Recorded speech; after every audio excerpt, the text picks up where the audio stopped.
Cheap, light, and versatile, plastics have become essential to our everyday life, as consumers and businesses rely more and more on plastic products and packaging. As plastic use grows, so does plastic waste.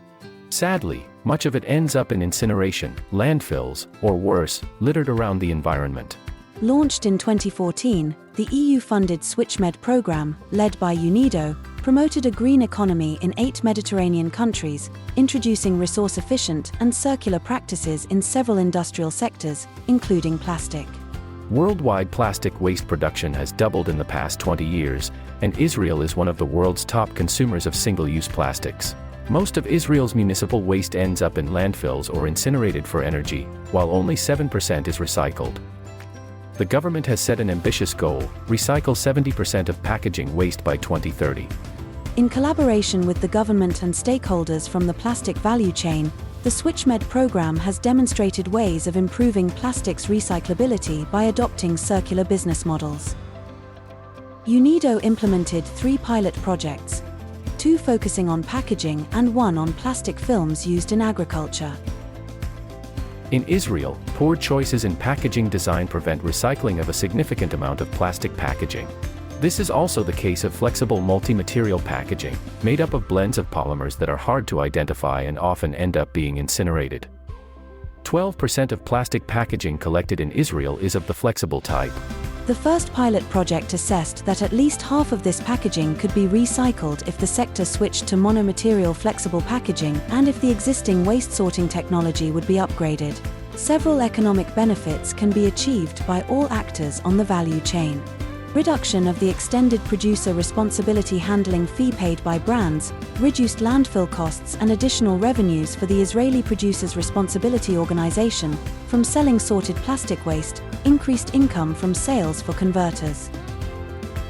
The second pilot project focused on redesigning yogurt and salad packaging, consisting of a polypropylene cup with a polyethylene terephthalate sleeve.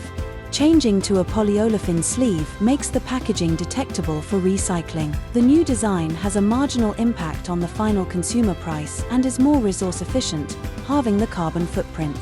Its wide adoption by brands could lead to the recycling of 2,100 tons of plastic per year. Aligning the packaging design with the country's plastic sorting and recycling capabilities is crucial for realizing circular business models, and getting major food and beverage brands to adopt designing for recyclability is key to amplifying the pilot results nationwide. Greenhouses cover about 100 square kilometers in Israel and use low-density polyethylene films that need replacing every 2 or 3 years. Soil contamination during removal is a major issue that prevents recycling. This pilot project developed a concept solution based on use of the irrigation pipe drums that most farmers already have, to dismantle by rolling the plastic films without touching the ground. The recycled plastic can be sold to the electric and infrastructure piping sector, creating new revenue streams. Transport cost from farm to recycling plant is the main challenge, with a break-even distance estimated at 200 kilometers. About 6,000 tons of greenhouse plastic films could be recycled locally during each replacement cycle. The achievements of the SwitchMed program involve a concerted effort from all stakeholders in Israel and provide a compelling blueprint for how targeted interventions and collaborative approaches can yield tangible results. Insights gained from these pilot projects can inspire and drive further innovation and ensure that plastic remains in the economy and out of the environment.